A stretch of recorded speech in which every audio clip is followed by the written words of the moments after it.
Hello, everybody. This is Thomas Nichols, Instructional Technology Specialist for Middle Schools.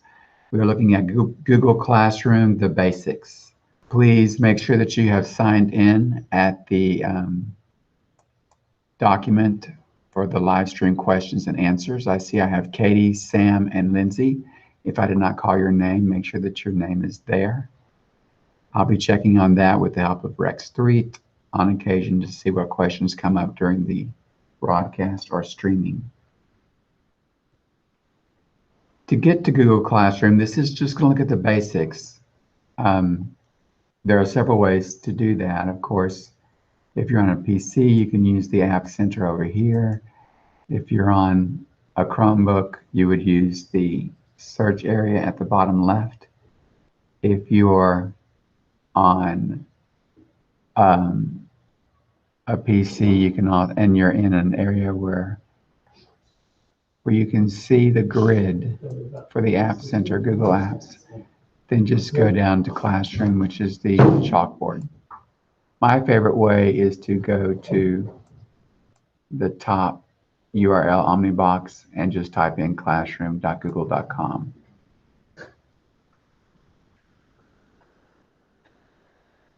All right. If this is your first visit to Google Classroom, say what? Oh, if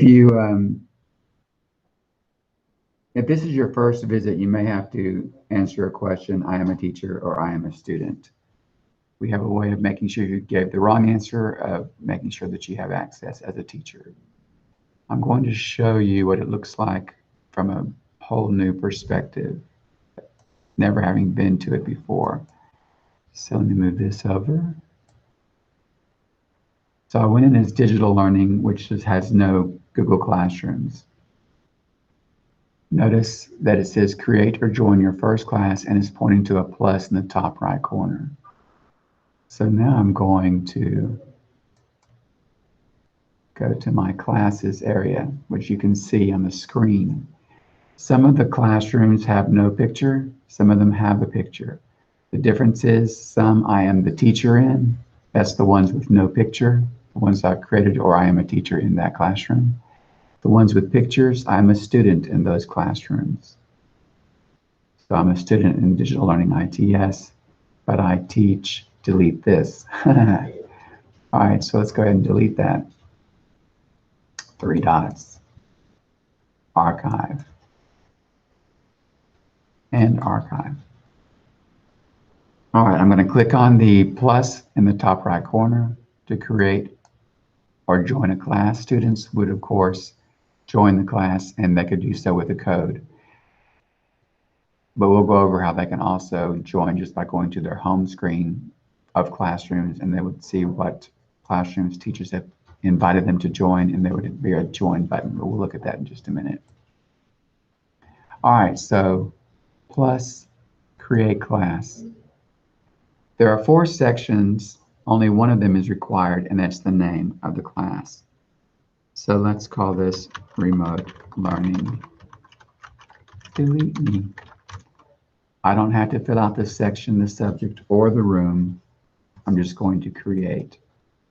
It takes a second or so for the classroom to be created by Google.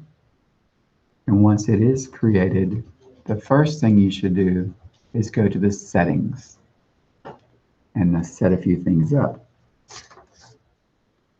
So the cogwheel or gear icon is where the class settings are. Notice again the details are there, so if I wanted to change or add anything, like this section is 8:30 a.m. The room is FHTC, and the subject is Google. However you want that to look. So what does that mean?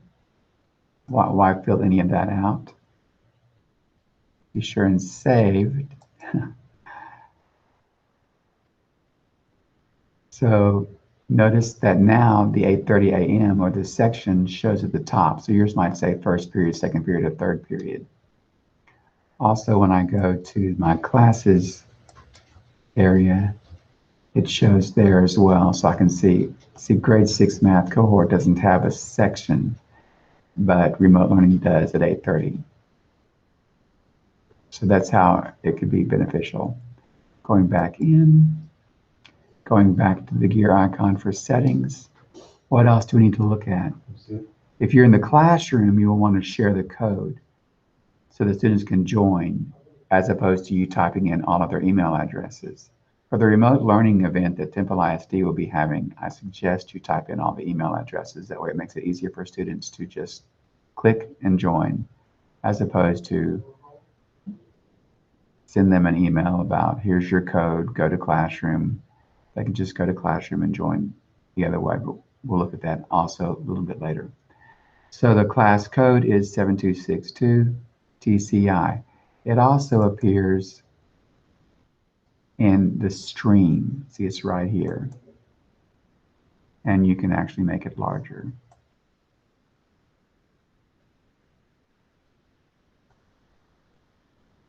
Okay. It does not appear in Classwork. It is, the students have people, but they all basically are students, fellow students, and they don't have the grades area. So let's go back to the gear icon, class settings. So there it is. And you can display it, reset it. You would reset if you wanted to stop enrolling students in that class. Also, or you wanted to re-enroll students. Perhaps you've disabled it, then you want to reset it. Stream. This is where you want to make sure that only the teacher can post and comment. The default is students can post and comment. So just click on the downward arrow head and click on only teachers can post or comment. The last thing to check here is Guardian summaries. It's on. For me, make sure yours is on as well. I'm going to go ahead and turn it off and turn it back on so you can see what it's going to say. Adding class to Guardian email summaries. So parents have children, and these children are students of different teachers. So if another teacher has invited the parent to join the Google Classroom, the parent will get summaries on their student from that class. Once you invite the parents, they'll also get it from your class. So right here where it says, add all the classes you teach to Guardian email summaries, leave it checked, marked, and your class will be added to the other classes if a parent has the child in. We'll talk about grading in the advanced section. All right, so now once you've made those changes or verified that they're where they should be, click Save, and you're back in Stream, most likely. All right. Now let's make sure to give access to people, staff, students, and parents. Go to the People link, and in the Teachers section, you see that your name is already there. But you can also, excuse me a minute, you can also add teachers. So click on the head and shoulders with the plus to invite others. Who would you invite? Your co-teacher, if you have one, resource or special ed teachers that may need access to give assignments to students in your class or to check up on their grades and their work. Totally up to you. I would recommend the special ed people you work with on a continual basis. If you start typing their name, the Google will give you suggestions of who maybe you're thinking of. So if I click on Rex and add him as a co-teacher, click invite, it doesn't really add him. It just invites him. See, his name is grayed out. So Rex has to go into his Gmail. He'll look and see an email that says he's been added as a teacher to a Google Classroom. And Clicks on the link and he's in. You can also add students the same way. If you invite students using the code, there's the code you can send to them. But you click on the head and shoulders icon or graphic, and you can either add the student by starting to type their name or their user ID. So if I type 1, it starts pulling up. Where do you get the user IDs? You get them from Skyward Gradebook. If I wanted to start typing the student's first name, it pulls up. If I start typing the student's last name, it gives suggestions as well. And again, once you've added students, they're not really added, they're just invited. They have to actually click on the link they get in their Gmail, or there we go.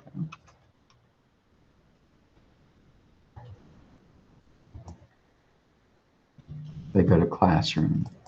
So let's look and see what that looks like. I've invited the digital learning group. Now let's see. I'm going to go back to my digital learning aspect. All right. I'm going to refresh. So when the student goes to the classroom.google.com, notice they've already been invited to join the remote learning class. All they have to do is click delete. Delete. All they have to do is click decline or join. If they go to their mail, however, and do not go directly to google.com, classroom.google.com, then there's an invitation waiting for them. They open that, it says who's inviting, and it has my name because I'm the one who created the classroom, so they would see your name there. Then all they have to do is click here to join. Same thing for teachers who have been invited. So once I click to join, it puts me in the classroom, and I have 3, not 4 links to look at: the stream, the classwork, and my fellow students, and who is the teacher. There are no fellow students because I haven't invited anybody else yet. All right, let's leave that open and go back to this. Notice now this is not grayed out, but it's dark, and I can invite guardians. This is where you would click to start typing the parent's email. So tomtln@yahoo. Yours would not suggest, most likely, unless it's looking for email you've used before in your Gmail. But type in the full personal email of the parent, and then they will get an invitation to join the class. They're not really joining the class. They're simply saying, yes, I want to see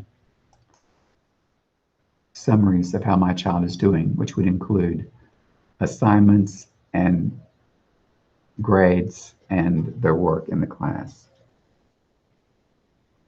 All right, let me check and see if there's any questions coming in.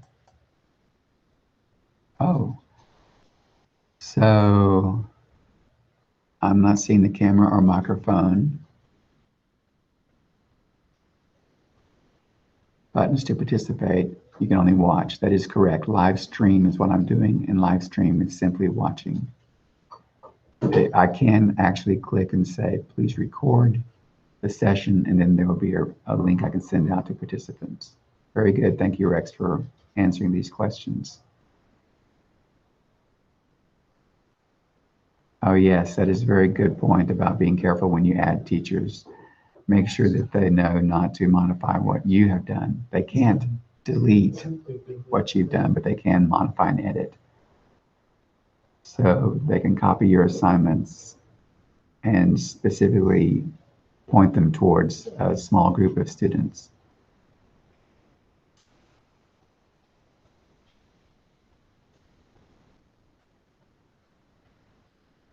There is a way to turn off the notifications from Classroom in the settings. Some campuses are requiring to add SPED teachers and ICs in order to monitor.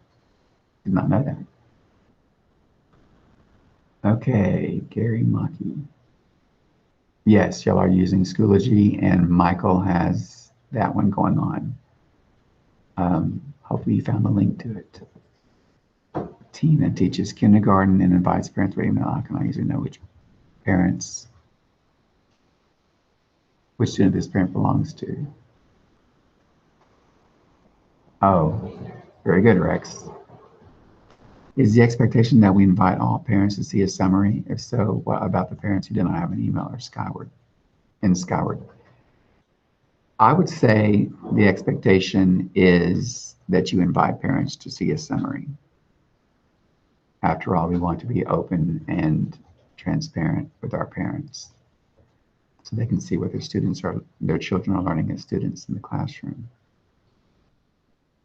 But you can only go off of what Skyward has. So if there is no email address in Skyward, then no, you can't invite those parents. If you have a phone number, you can call and see if they would like to be invited. I don't think there's anybody else. So Michael, there's a Gary Maki from high school. Shall I send him the link to yours? Who's this? Gary Maki, M-A-K-I. He's from Temple High School? Yes, if you go into my live stream questions and answers and send him the link, he can then join your session. Or do you not have anybody? I have anyone. I just finished. Okay, well. Wait, I forgot to record it. Oh, okay. I did record it. I put it in the comment, Thomas. Okay, you did? Oh yeah, I see in the comments over here. Thank you very much. And Gary says, okay. Minutes, right? Okay, that's great, Rex. Thanks for doing that. And thank you for your questions and comments thus far. But you can't answer if somebody's asking. All right. So now we're looking at You talking here and everything? Is it good? what to do next. Making sure I covered everything, sorry. Yep. All right. So what I'm going off of, by the way, is this outline, which was provided in the teacher support documentation remote learning that you received from Dr. Adams. You click on setting up Google Classroom, and you can get to all the links that I've already put in with videos, and maybe a PowerPoint or handout that would help you along with learning how to use Google Classroom.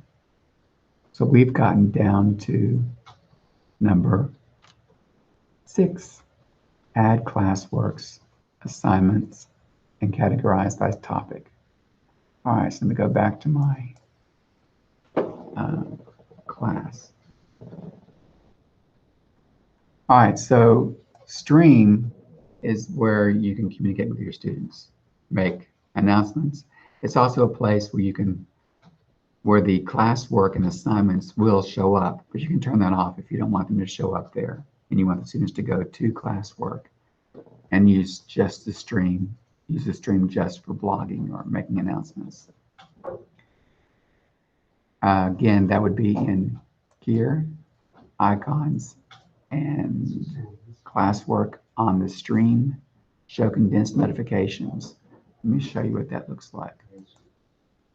So I'm going to go to one that I've used before. And let's do getting started with Google Classroom. All right, so here's the stream. It has everything from announcements to assignments. If I go over to the gear icon and I go to classwork on the stream where it's showing condensed notifications, if I do show attachments and details, what does that look like? Save. And now in the stream, it doesn't show the condensed version of the assignments. It actually shows everything. I don't really want that. So I'm going back to the gear icon, going back to classwork on the stream, and changing it to hide notifications. So now we'll only show my announcements. Saving, returning, refreshing. Okay.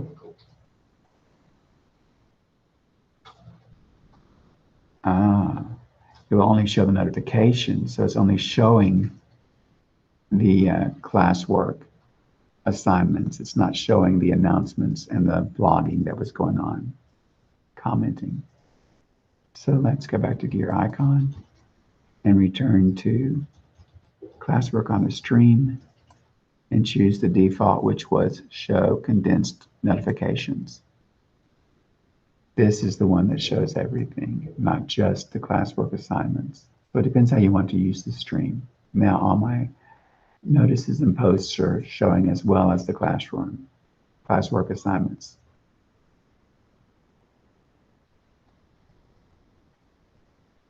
Classwork is where you go to make your assignments, and I would suggest that you divide your assignments into sections. This section is all about asking a question in Google Classroom. This section is about making assignments in the Google Classroom. And this section is about resources and materials, which is basically, it could be at the bottom or the top. I want it at the top because it's the first thing they see. I just drag and drop. I don't want it at the top. I want it down at the bottom. Just drag and drop. It's good to have a place where you can keep your resources and materials. That way it never changes. It's where you can keep your syllabus there, your calendar, when assignments are due.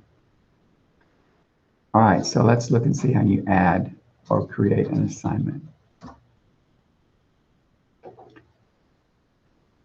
Oh, before I go on, notice over to the side that there are links to the specific sections. So if I have a topic, then it creates a link. And if I click on that link, it only shows that topic in detail. The other topics go away.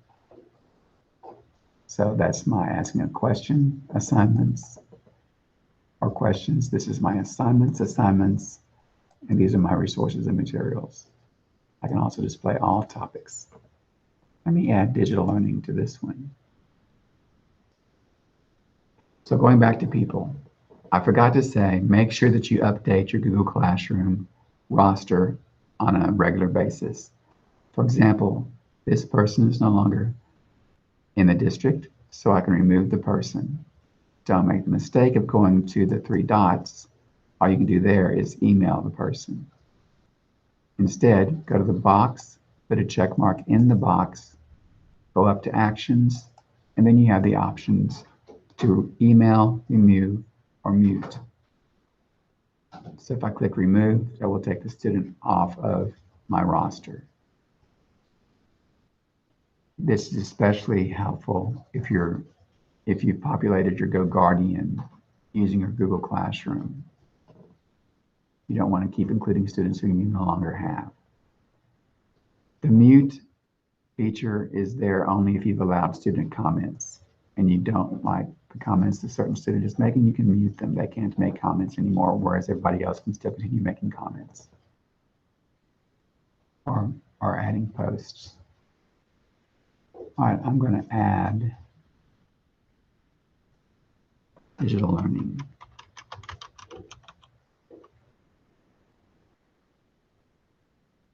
Invite.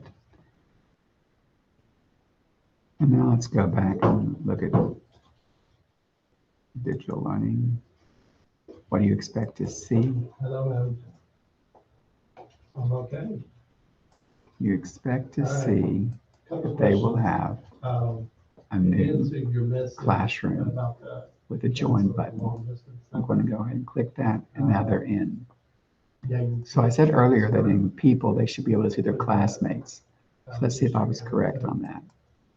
Yep, there they are. And yep, they can email their classmates,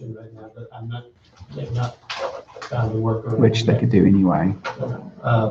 So what we're suggesting. All right.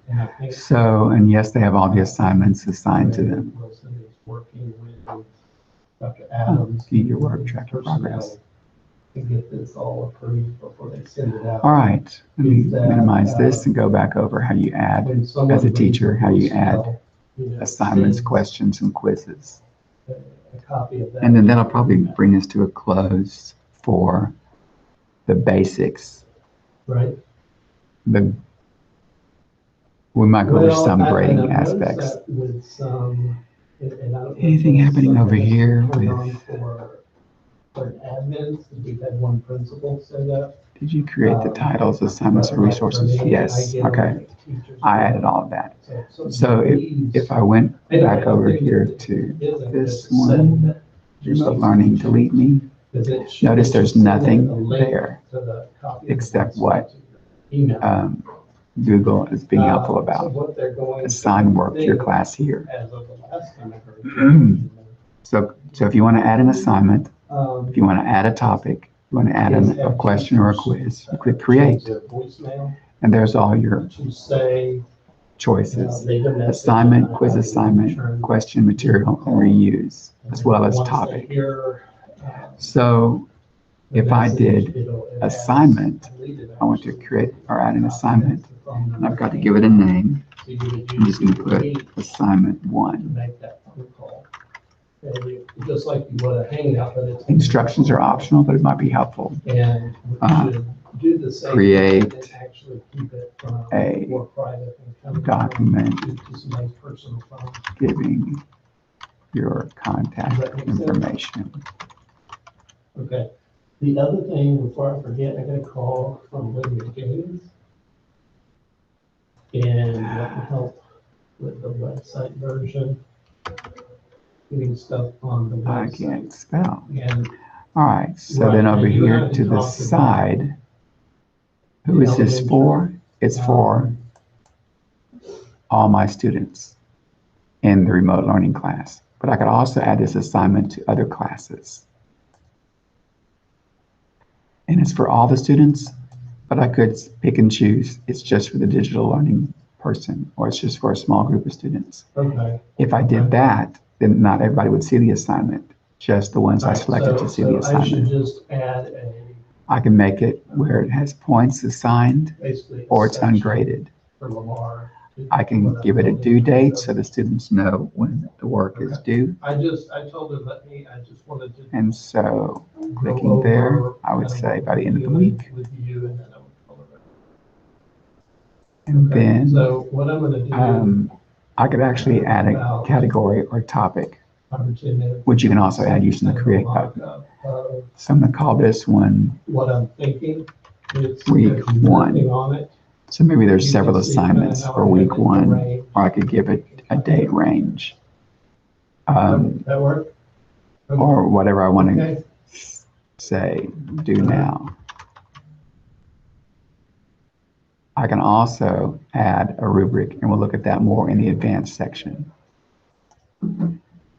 Over here where it says add or create, this is where I can attach a file. I can add a web link. I can attach a file or document from my Google Drive, or I could attach a video. I could also create things on the fly if I don't have something already created in my Drive.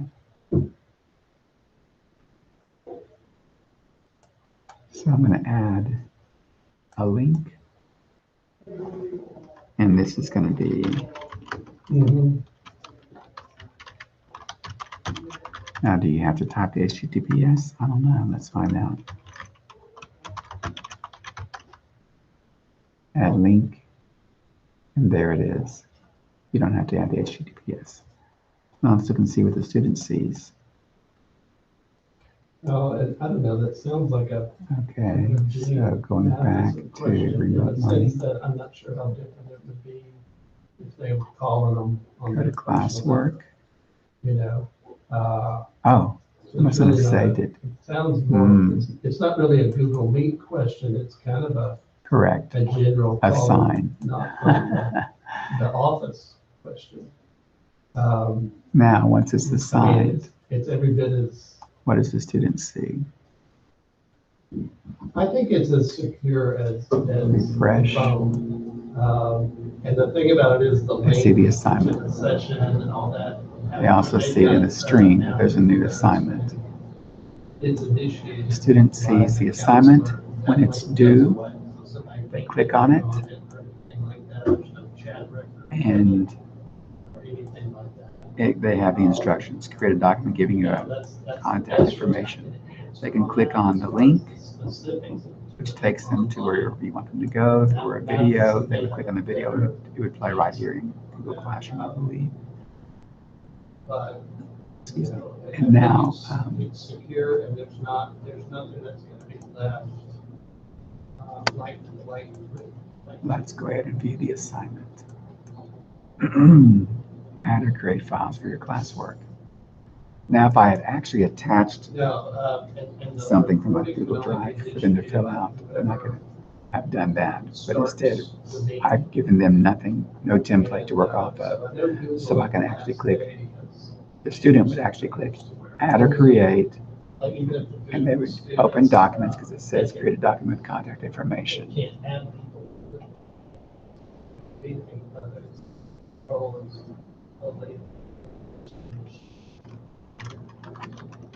I was born in Carthage. I am living in Temple. There's probably just a link to this, so. Now, as the teacher, I don't have to wait for the student to turn in the assignment. I can actually look at the assignment, see that it's been assigned to that one person, and even though they haven't turned it in yet, I can see what they're working on. I click, and there it is. I can help them along by adding comments or by making suggestions. It's all over the detailed list. So let's go backwards. Oh, instructions. If I want to see the student work, or if I want to see what I put up there as the instructions. Okay, let's go back. And let's see what happens. How does the student turn something in? So I'm done with my biography, or contact information is what it was supposed to be. And I click up here where it says turn in.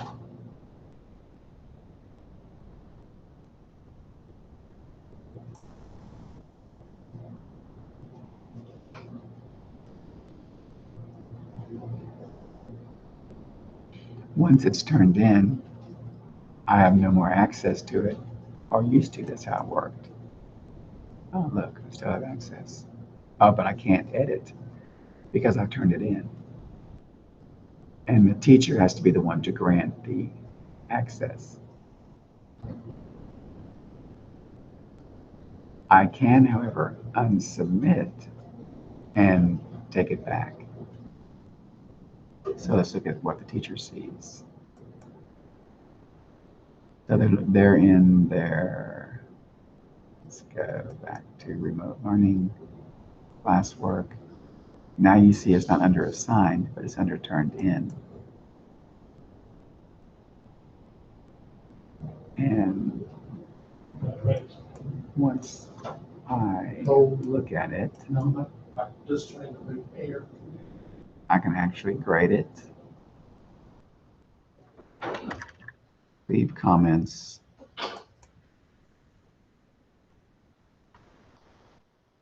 what about the contact information post? So then I can return it.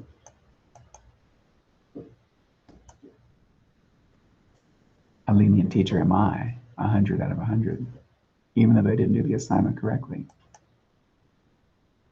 So now I have 3 areas: turned in, assigned, and graded. Over here, I can select a student and send an email just to that student.